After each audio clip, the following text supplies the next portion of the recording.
Acompanhe agora mais um tema doutrinário do Evangelho de Jesus. Bom dia, sejam bem-vindos. Nós estamos vendo no recinto doméstico. Todas as dificuldades que existem na sociedade, elas iniciam no lar. Portanto, se nós estamos com uma sociedade com tanta perturbação, com tantos transtornos, é evidenciado pelo transtorno, pelo desajuste, pelo desequilíbrio que está acometendo os lares. Daí a importância da oração sempre. Toda a obra da codificação da doutrina espírita, se observarmos as obras básicas, que são os 5 primeiros livros trazidos pelo codificador Allan Kardec, nós vamos ver a importância, como essas obras ressaltam a importância da oração. Vamos para os livros do Espírito André Luiz, e ele vai falar também da importância da oração. Se nós voltarmos no tempo, voltarmos lá no Velho Testamento, vamos ver que todos os momentos que o Senhor, Jeová, se manifestou ao povo hebreu, eles estavam em oração. Abraão, Isaque, Jacó, que são os patriarcas do povo hebreu, eles estavam em oração. Quando observamos já o Novo Testamento, quando o anjo anuncia a Maria, ela estava em oração. Quando ele anuncia a chegada do Messias, ele estava em oração. Todos os santos e todos os momentos mais marcantes da história do cristianismo estavam em oração. Aqueles santos, aquelas pessoas que receberam grandes graças. Daí a importância sistemática da oração nos nossos lares. Todos os dias, porque a gente tem hábitos de higiene todos os dias. Temos hábitos de manutenção da própria condição física todos os dias. E aí nós nos esquecemos da oração. E a oração, a importância dela durante a manhã, ao nos levantarmos, porque a gente vai assumir posturas na sociedade, vamos transitar nas ruas. André Luiz fala dos desequilíbrios, dos desajustes, dos desafios que existem na via pública. Daí, então, a importância de estarmos amparados pela oração. E no período da noite, porque o nosso corpo, e todos nós sabemos, porque a doutrina espírita nos orienta, que nosso corpo, nosso espírito vai receber orientações espirituais, vamos ter contato com outros espíritos durante o período do sono. Daí a importância de estarmos preparados, e esse preparo se faz através da oração. E o capítulo 26 do Evangelho segundo o Espiritismo está falando sobre preces pagas. Na semana passada, aqui mesmo, nós falamos sobre a simonia, que é a venda das coisas santas. A venda das coisas santas, tanto ela é proibida, que a gente está vendo aqui a importância de observarmos o dai de graça, o que de graça recebestes. Mas nós, por muito tempo, pela nossa própria cultura, por muito tempo a gente imaginou que poderia comprar os sacramentos, comprar as orações, e ainda existem alguns ramos de alguma religião, e no caso estamos falando das religiões cristãs, que ainda têm o hábito, imaginam que através da mercancia, quer dizer, através do dinheiro, poderão receber algum benefício relacionado às orações. E aí vem toda aquela gama de orações que existem dentro das seitas cristãs, que não vão resolver absolutamente nada. Nós sabemos disso pela codificação da doutrina espírita, pelas obras suplementares, as obras que complementam essa codificação, em especial a obra de Chico Xavier. Quando a gente vê o livro Nosso Lar, o livro Nosso Lar foi um filme, e existem muitas passagens no filme que não estão no livro, porque eles compilaram com outras orientações e outras obras do próprio André Luiz. Algumas estão no filme, outras não. E esse fato, realmente, ele não está no filme. é quando André Luiz, eles estão se preparando para receber uma caravana de espíritos que estavam vindo das zonas de dificuldade, que nós espíritas chamamos as zonas umbralinas.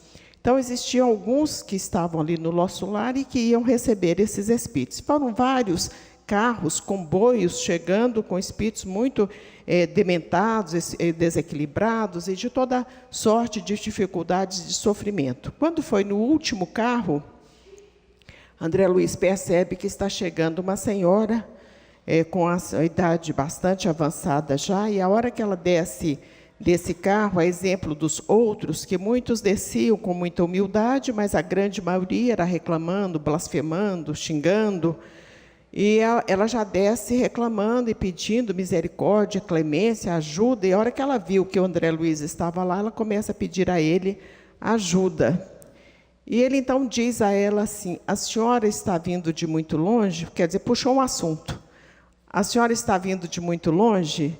E ela é daquelas pessoas que você não pode perguntar como é que ela está, porque ela vai contar como é que ela está mesmo, né? E ela diz: ah, meu filho, estou vindo de longe demais da conta, eu acho que eu estou vindo do purgatório. Eu fiquei, e aí ele pergunta quanto tempo tem que ela está lá. Fala assim: olha, eu não sei o tempo que eu estou lá, mas eu sei que faz muitos, muitos anos que eu estou nessa zona de purgatorial. Mas, e aí ela inteira a conversa, né? Olha, eu fui uma pessoa muito boa. Eu fiz caridade demais. Eu rezei muito. Eu não sei o que aconteceu, porque eu fui parar nesse lugar de tanto sofrimento, nesse purgatório, onde os demônios estavam lá, me atormentando a vida. Eu acho que foi porque os meus sobrinhos, os meus descendentes, não mandaram rezar as missas, que eu havia deixado dinheiro para rezar essas missas em benefício da minha alma. Porque o católico, quando está no plano espiritual, nós que já fomos católicos, sabemos que é alma. Para os espíritas, alma é espírito reencarnado, mas a gente está usando uma terminologia dos católicos. Então, ela diz: eu deixei muito dinheiro para que os meus descendentes rezassem as missas, mandassem rezar as missas pela minha alma. Certamente eles esqueceram, mas eu tenho certeza, e aí vem Allan Kardec nos orientando que a lei de Deus está escrita na nossa consciência. A lei de Deus está escrita na nossa consciência.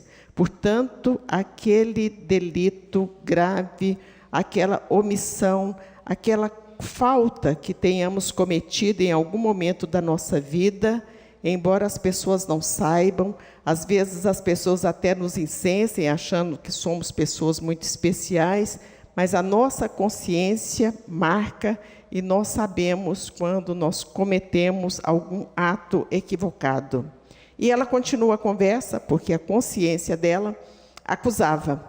E ela diz assim: olha, eu fui muito boa, ela repete, fui muito boa, fui muito caridosa, rezei muito, mas, esse mas é o mas do Emmanuel, sabe? O Emmanuel vem contando as histórias para a gente, e no determinado momento ele fala, entretanto, aí a gente já sabe que vai vir uma advertência. Mas, ela diz, mas, eu fui muito justa com os meus escravos. Olha a complicação. Porque eu precisava de dar o exemplo. Então, o escravo que fez algum ato equivocado, ela diz que fez coisas erradas mesmo, eu mandava colocá-los no tronco e muitos morriam no tronco. E outras situações, porque como tinha muitos escravos, e às vezes havia necessidade de separar a mãe do filho, a esposa do esposo. Eu vendia um, porque eram negros, e negro, segundo o padre Amâncio, que era o confessor dela, não tinha alma. E quando acontecia algum fato ali no cativeiro, e o padre Amâncio aparecia lá em casa, o Padre Amâncio ia para fazer as refeições, e a gente sabe, refeição que os padres comiam antigamente eram banquetes mesmo, né?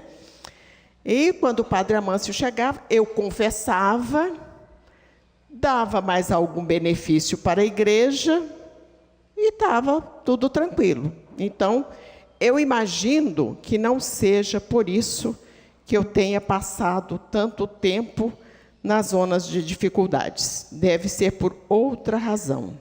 E nós, espíritas, sabemos que esta foi uma das razões, porque certamente aconteceram outras, que ela teve tanto sofrimento e tanta dificuldade na vida. Não adiantou pagar as missas, deixar o dinheiro para pagar as missas, não adianta fazer a novena ou a promessa, ou outros sacrifícios que muitos a gente sabe que fazem em nome da religião, porque o objetivo da religião é nos ligar com Deus. E essa ligação com Deus não há necessidade de nada de ordem material, nem através dos sacramentos, que muitas vezes são pagos, e nem através daquelas simpatias, nem através das simpatias.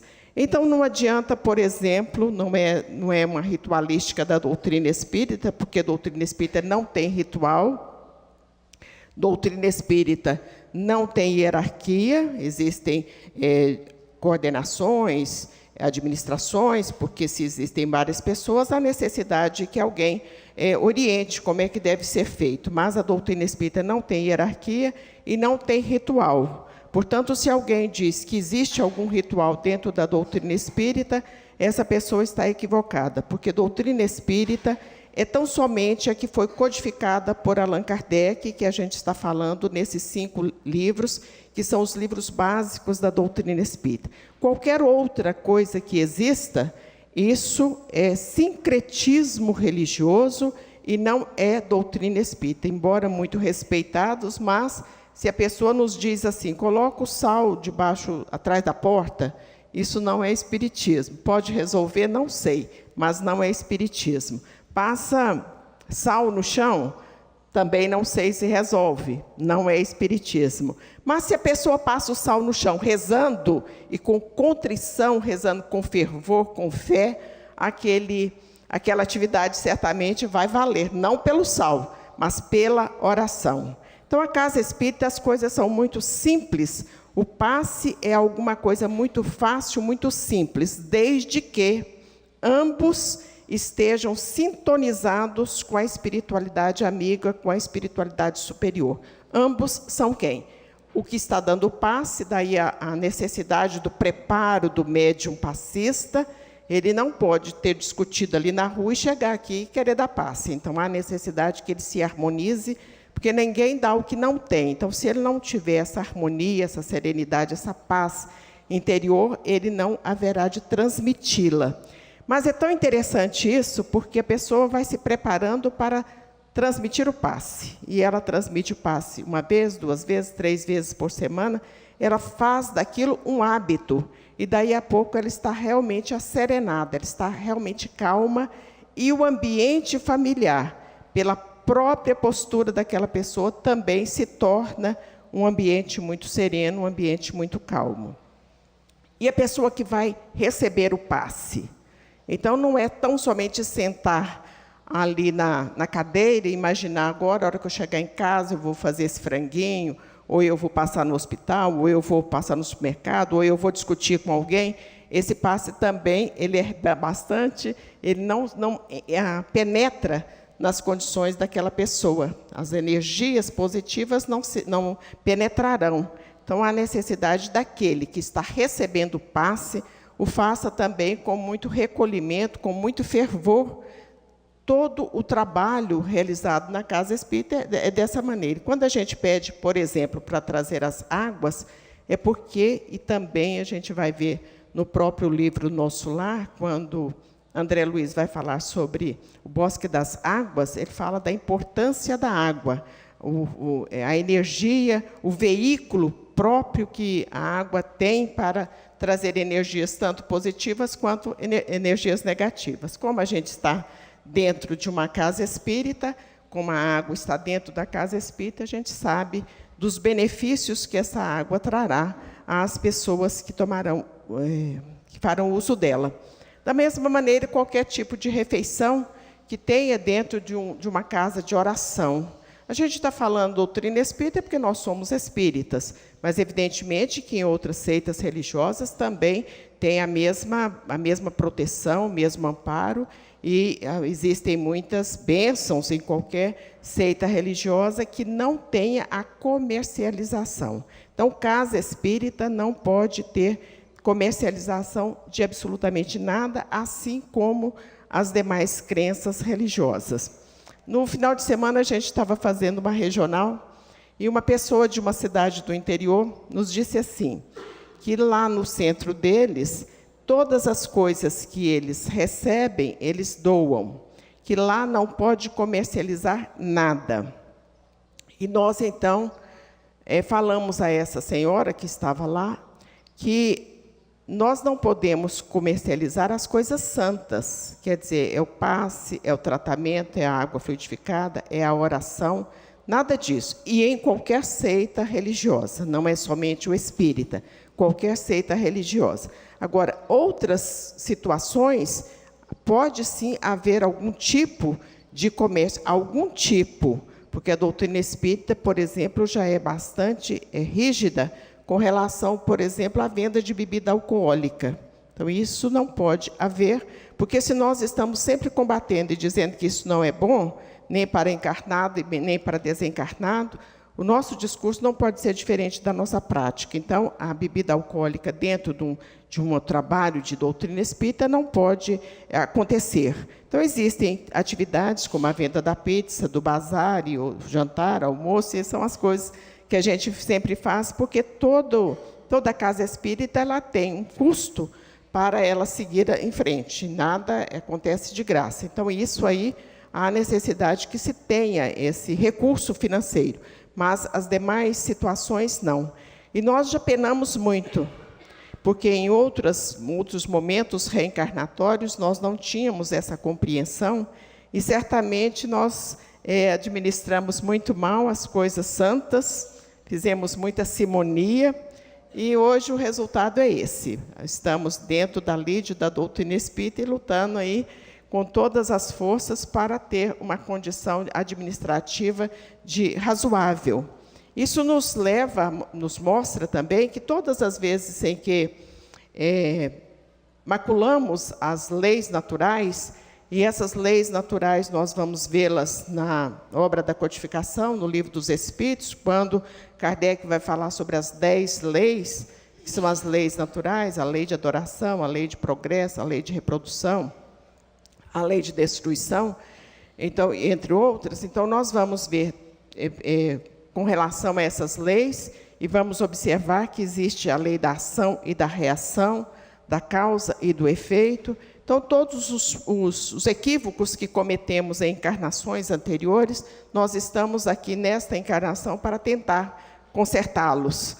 Talvez não tenhamos condições de consertar a todos, porque os nossos equívocos, nossos delitos são maiores, muito maiores do que esses que estão nos apresentando neste instante.